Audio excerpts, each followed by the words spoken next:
Hi hello welcome to our channel.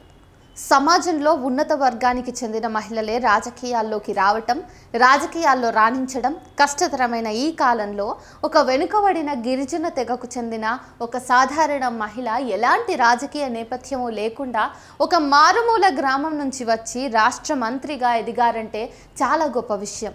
ఆమె పడ్డ శ్రమను, ఆమె చేసిన కృషిని ప్రశంసించాల్సింది పోయి ఒక వెనుకబడిన గిరిజన తెగకు చెందిన ధనసూరి అనసూయ అలియా సీతక్కను భాషాపరంగా కించపరచడం, తమను తాము అవమానించుకోవటమే.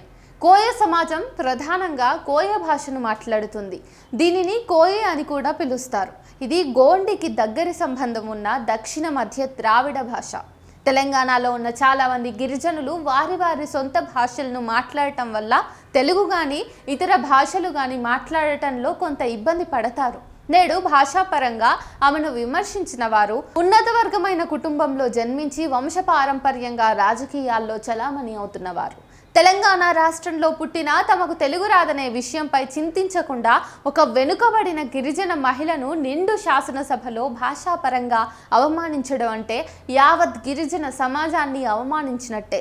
గిరిజనుల భాష, వేషధారణ ప్రత్యేక సాంప్రదాయం కలిగినటువంటి సమాజం. అటువంటి వారు ఇప్పుడే సమాజంలో ఎదుగుతున్న తరుణంలో వారిని నిండు సభలో అవమానించడం అనేది దురదృష్టకరం. ఒక వెనుకబడిన గిరిజన తెగకు చెందిన మహిళా మంత్రి అయిన సీతక్క ఎంత ప్రజాదరణ పొందిందో మనం ప్రమాణ స్వీకారం రోజే చూసాం.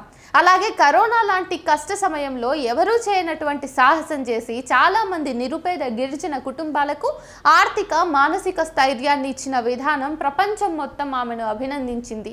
ఇటువంటి ప్రజా నాయకురాలిని భాషాపరంగా విమర్శించే ముందు ఒక్కసారి తాము ఆత్మపరిశీలన చేసుకుంటే బాగుండేది. ఒక వెనుకబడిన గిరిజన తెగ చెందిన మహిళ బయటికి వచ్చి రాజకీయాల్లో రావటమే కష్టతరమైనటువంటి సమయంలో ఇటువంటి భాషాపరమైన విమర్శల వల్ల మిగతా వర్గానికి చెందిన మహిళలు రాజకీయాల్లోకి రావటానికి ఆసక్తి చూపించకపోవచ్చు. కాబట్టి నగరాలలో పుట్టి విలాసవంతమైన జీవితాన్ని గడుపునటువంటి వారు మిగతా వారిని తమతో సమానంగా ఊహించుకుని వారిని విమర్శించడం సరైన పద్ధతి కాదు. ఒకసారి వారిని విమర్శించే ముందు వారు జీవించిన పరిస్థితులు, వారు పెరిగిన వాతావరణ పరిస్థితులను అధిగమించి ఎదుగుతున్నటువంటి వారి మనోభావాల మీద దెబ్బగొట్టి బలహీనపరచాలనుకోవటం దుర్మార్గమైన చర్య. అలాగే మహిళా లోకాన్ని కూడా కించపరచడమే అవుతుంది. రాజకీయాలలో ఇలాంటి సంస్కృతి మంచిది కాదు. ఇకనైనా మనిషి రూపం మీద, వేషధారణ మీద మాట్లాడటం కాకుండా తను చేసే పని మీద, తన పనితనం మీద మాట్లాడితే బాగుంటుంది.